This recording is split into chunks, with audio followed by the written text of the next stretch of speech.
الله وبركاته. إن الحمد لله نحمده ونستعينه ونستغفره ونعوذ بالله من شرور أنفسنا ومن سيئات أعمالنا. من يهده الله فلا مضل له ومن يضلل فلا هادي له. والصلاة والسلام على سيدنا محمد بن عبد الله وعلى آله وأصحابه ومن والاه. أما بعد. Jamaah salat Isya dan tarawih yang dimuliakan oleh Allah Subhanahu wa taala. Marilah kita senantiasa panjatkan puja dan puji syukur kehadirat Allah Subhanahu wa taala atas segala limpahan nikmat dan karunia yang telah dianugerahkan kepada kita, wabil khusus nikmat iman, Islam, kesehatan, kesempatan, sehingga sampai malam hari ini kita masih diberikan anugerah oleh Allah Subhanahu wa taala, yaitu menjalankan berbagai amalan ibadah di dalam bulan suci Ramadan ini. Kedua kalinya salawat serta salam semoga senantiasa tercurahkan kepada junjungan kita Nabi Muhammad SAW yang telah mengantarkan kita semua dari suatu alam jahiliyah menuju alam Islamiyah. Hadirin wal hadirat jamaah salat Isya tarawih yang dimuliakan oleh Allah Subhanahu wa taala. Setiap malam kita sudah disampaikan berbagai materi tentang keutamaan bulan suci Ramadan ini. Yang diantaranya hadirin yang dimuliakan oleh Allah, mungkin saya juga menambah atau mengulangi beberapa materi para kiai, para ustadz yang telah menyampaikan tentang hikmah Ramadan. Hadirin yang dimuliakan oleh Allah, bahwa Ramadan ini adalah benar-benar betul-betul suatu momentum yang sangat baik buat kita semuanya kaum muslimin muslimat, mentarbiyah diri kita, mendidik diri kita untuk menjadi la'allakum tattaqun. Dan agar untuk menjadi la'allakum tattaqun ini, hadirin yang dimuliakan oleh Allah, diantaranya adalah bagaimana kita senantiasa meningkatkan kualitas kita, keimanan kita, ketakwaan kita dengan ilmu. Dalam hal ini hadirin dengan ilmu, apakah ilmu ilmu kita dalam masalah ilmu fikih, tauhid, tasawuf dan syariat yang lain sebagainya, kita perlu meningkatkan. Kenapa hadirin yang dimuliakan oleh Allah, kita perlu meningkatkan kualitas ilmu, apalagi di dalam momentum Ramadan. Di dalam hadis Nabi, man hadara majlisal ilmi fi Ramadan qadaballahu bi kulli qadamin ibadatu sanah wa yakunu ma'i tahtal ars. Rasulullah bersabda, barang siapa mau hadir majelis ilmu di dalam Ramadan, maka Allah akan mencatat setiap telapak kakinya itu dicatat ibadah seperti ibadah 1 tahun. Dan orang ini, kata Rasulullah, nanti di akhirat di padang mahsyar akan bersama saya di bawah arsy-Nya Allah Subhanahu wa taala. Maka oleh karena ini pentingnya al-ilmu ruhul Islam. Ilmu ini adalah ruhnya Islam. Al-ilmu ruhul Islam. Jadi hadirin yang dimuliakan oleh Allah Subhanahu wa taala, pentingnya putra-putri di dalam sebuah hadis Nabi. Dalam sebuah hadis Nabi yang diterangkan, la yalqallahu rajulun bidzanbin a'zam min jahalati ahli. Tidaklah ada perjumpaan seseorang itu kepada Allah nanti di akhirat dengan perjumpaan dengan membawa dosa yang sangat besar, kecuali dari min jahalati nafsi, daripada kebodohan keluarganya. Jadi kebodohan keluarga. Jadi kalau ada seseorang yang nanti ketemu dengan Allah, berjumpa dengan Allah, tapi keluarganya bodoh, istrinya bodoh, anak-anaknya bodoh, tidak ngerti ilmu agama, maka itulah perjumpaan yang paling dosa yang paling besar indallah. Hadirin yang dimuliakan oleh Allah, kita perlu punya guru. Kita perlu punya guru dalam masalah agama dan punya sanad keilmuannya. Guru kita punya sanad. Ulama-ulama kita hadirin, kalau kita mau belajar maka dilihat dulu, dia itu, ulama itu, kiai itu, dia punya gurunya siapa, sanadnya munfasil atau munqati', sambung atau terputus. Ini perlu dipelajari.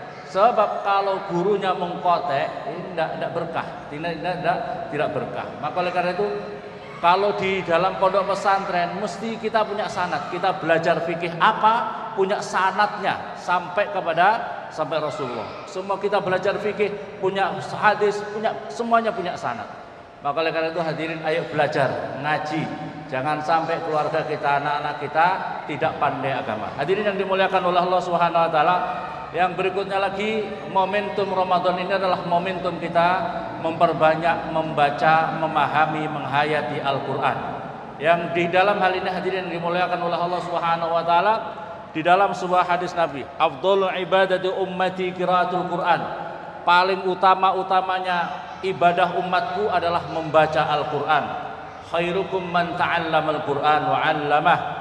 Oleh karena itu para imam mazhab, hadirin, para imam mazhab setiap masuk bulan Ramadan itu menghatamkan setiap sehari semalam itu adalah 2 kali. Siangnya khatam 30 juz, malamnya 30 juz. Ini para imam mazhab. Saya membaca di dalam apa itu ada seorang tabi'in, namanya adalah Sulaiman bin Attar. Itu di dalam Ramadan setiap sehari semalam menghatamkan Al-Quran 3 kali. 3 kali berarti 3 kali hatam Al-Quran. Ada sahabat Nabi namanya Abdullah bin Umar, putranya Umar bin Khattab, bahkan Masya Allah luar biasa. Abdullah bin Umar menghatamkan Al-Quran sehari semalam 8 kali. 8 kali dalam sehari semalam selama Ramadan. Dan beliau adalah ribuan kali, ya, beliau punya ribuan kali menjalankan umroh, Jadi Abdullah bin Umar, saya sudah pernah ziarah di makamnya, beliau ini. Berikutnya lagi ada seorang waliullah perempuan namanya Rabi'ah Al-Adawiyah. Bapak-bapak boleh mencari di browsing. Rabi'ah Al-Adawiyah, di samping ini belum membaca yang tidak di dalam kuburan. Beliau sebelum mati, sebelum meninggal dunia diminta untuk dibuatkan liang lahat. Beliau menghatamkan Al-Quran di dalam liang lahatnya sebelum beliau masuk adalah 7.000 kali hatam Al-Quran di dalam liang lahatnya. Karena apa? Liang lahat kalau dibacakan Al-Quran barokah, menjadi saksi. Alam semesta ini menjadi saksi, bapak-bapak, ibu-ibu. Alam semesta ini menjadi saksi. Kalau kita baik, disaksikan semuanya. Maka kenapa kalau kita sholat di sini, kemudian sholat di sini, itu adalah tempat-tempat itu menjadi saksi bahwa detik ini, menit ini, jam ini, hari ini, tahun ini, bapak ini sholat di tempat ini.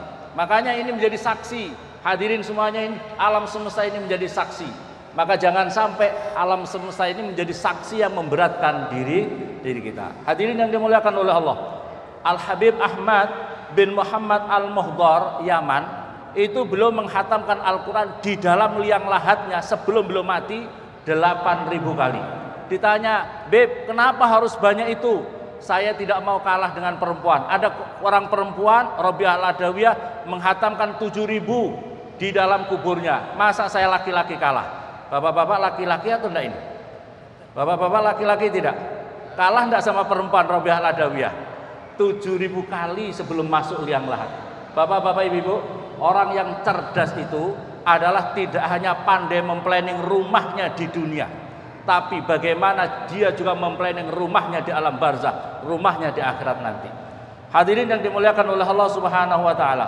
Selanjutnya Ramadan ini kita sudah sering saya membaca di dalam kitab As-Sirrul Asrar li Syekh Abdul Qadir Jilani, belum menyampaikan beberapa tahapan, beberapa tingkatan di dalam menjalankan puasa ini. Yang pertama hadirin, puasa itu di dalam kitab Sirrul Asrar dikatakan as-saumus syariah.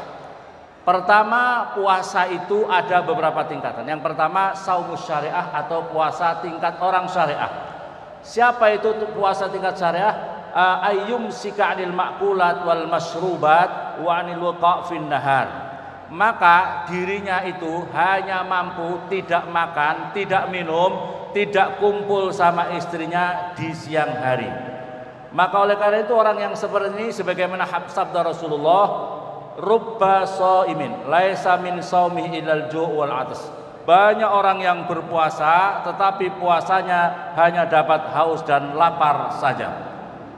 Di dalam hal ini para ulama mentafsirkan dalam ilal ju' wal 'atas ini, menurut ulama, huwa alladhi yuftiru 'anil haram. Yang dimaksud banyak orang puasa tapi hanya dapat haus dan lapar, maksudnya adalah dia berbuka dengan makanan haram. Jadi seluruh amalnya menjadi musnah, menjadi tidak manfaat karena dia makan haram. Ini indal ulama. Wakil menurut ulama yang lain, huwa alladzi yumsiku 'anit ta'amil halal wa yuftiru 'anil luhumin nas bil ghibah wa huwa haram. Yang kedua adalah menurut ulama adalah dirinya memang makan, berbuka itu daripada makanan yang halal. Tetapi wa yuftiru an luhumin nasi bil ghibah. Tetapi dirinya sudah berbuka dengan memakan daging-daging saudara-saudaranya dengan ghibah, mengumpat sesama kaum muslimin atau kepada siapa saja. Bil ghibah. Wa huwa haram, dan ini adalah hukumnya haram. Sebagaimana hadirin yang dimuliakan oleh Allah Subhanahu wa taala, saya melanjutkan lagi. Dalam ulama, wakil menurut ulama banyak orang puasa tetapi hanya dapat haus dan lapar saja, itu maksudnya apa? Alladzi la yahfadu jawarihahu 'anil asam. Yaitu undal ulama orang yang tidak bisa menjaga seluruh anggota tubuhnya dari perkara-perkara dosa. Anil asam, dari perkara-perkara dosa. Balagana al-Fudail, sampailah kepada al-Fudail, waqala al-Fudail, kata al-Fudail, wa balagana innahu qil, setelah sampai pada Rasulullah sallallahu alaihi wasallam, Rasulullah disampaikan, ya Rasulullah, ada seorang wanita yang Rasulullah, siangnya dia puasa, malamnya rajin tahajud, malamnya rajin qiyamul lail, tetapi dia suka menyakiti hati tetangganya dengan lesannya. Dia suka menyakiti dengan lesannya. Kata Rasulullah, la khaira fiha, sama sekali tidak ada kebaikan sama sekali bagi perempuan itu. Wa hiya finnar, dia itu ahli neraka. Kata Rasulullah SAW. Padahal rajin sholat malam, padahal rajin puasa. Bagaimana kalau tidak rajin puasa, tidak rajin sholat malam, suka menyakiti hati orang lain? Masya Allah, namanya neraka intipin rokok. Naudzubillah summa naudzu. Hadirin yang dimuliakan oleh Allah Subhanahu wa taala. Wa qala ta'ala wa la yaghtab ba'dukum ba'dha ayuhibbu ahadukum ay ya'kula lahma akhihi maitan fakarihtumuh. Janganlah kalian menggibah satu dengan yang lainnya. Ayuhibbu ahadukum, apakah kalian menyukai di antara kalian semuanya memakan daging saudaranya sendiri?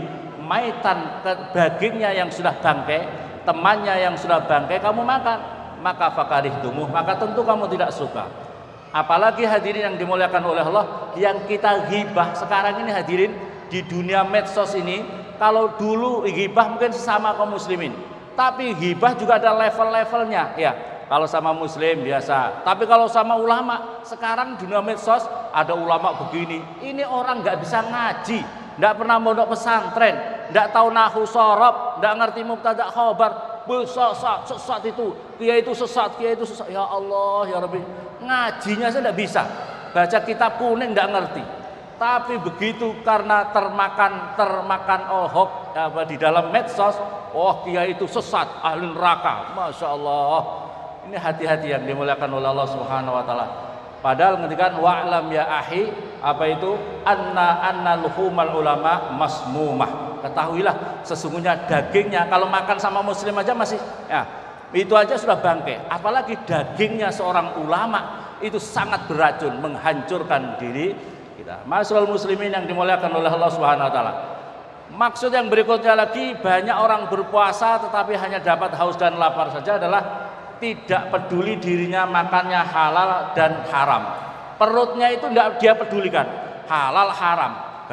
Bahasanya itu wal-wal kedewal, tidak ngerti sendal, tidak ngerti aspal. Yang penting dimakan, tidak geronjal-geronjal, halal. Masya Allah, ini naudzubillah summa naudzu. Ukurannya dimakan masih enak, itu halal. Naudzubillah ya.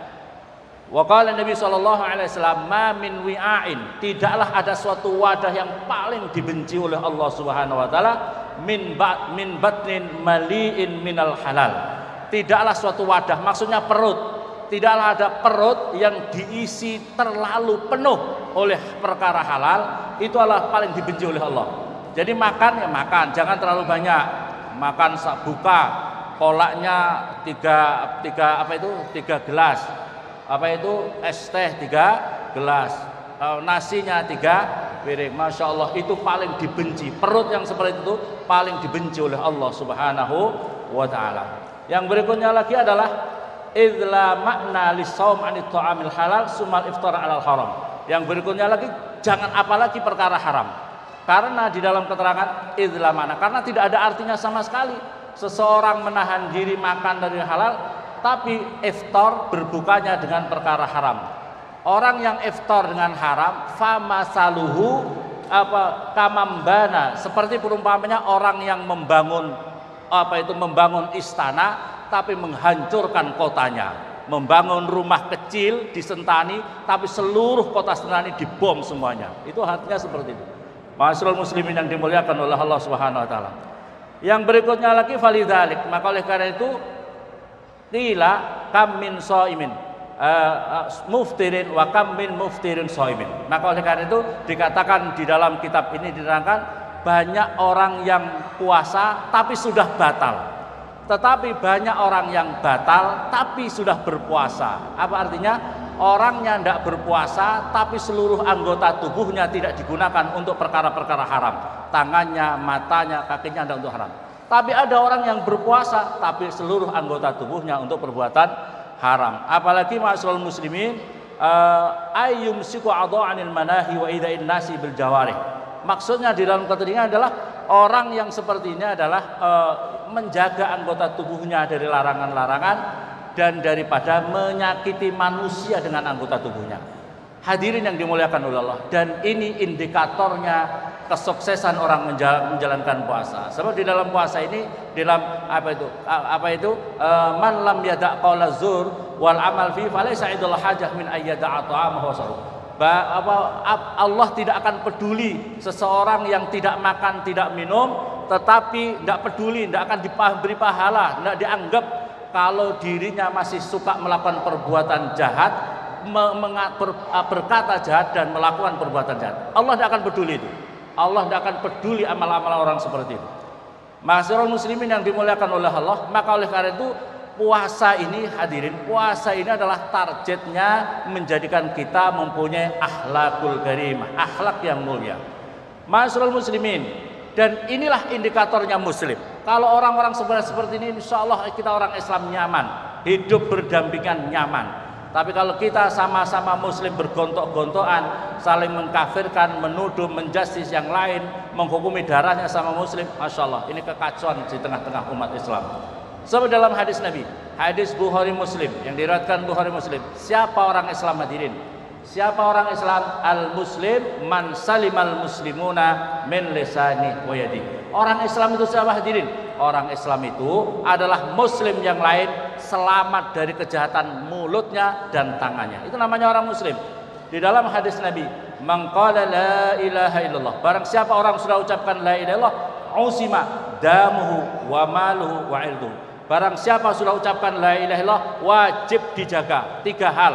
Pertama, darahnya. Kedua, harta bendanya. Yang ketiga, harga dirinya. Hati-hati. Kalau orang sudah ucapkan la ilaha illallah, tidak boleh sama sekali kita menjatuhkan martabatnya dia itu. Kalau terkena hukum, tidak boleh individual. Kalau hukum negara, boleh baru berjalan. Kalau hukumnya negara, boleh berjalan. Pokoknya dia orang la ilaha illallah mencuri, hukumannya masuk penjara, urusannya dengan negara, bukan individu. Ma'asyiral muslimin yang dimuliakan oleh Allah Subhanahu wa taala.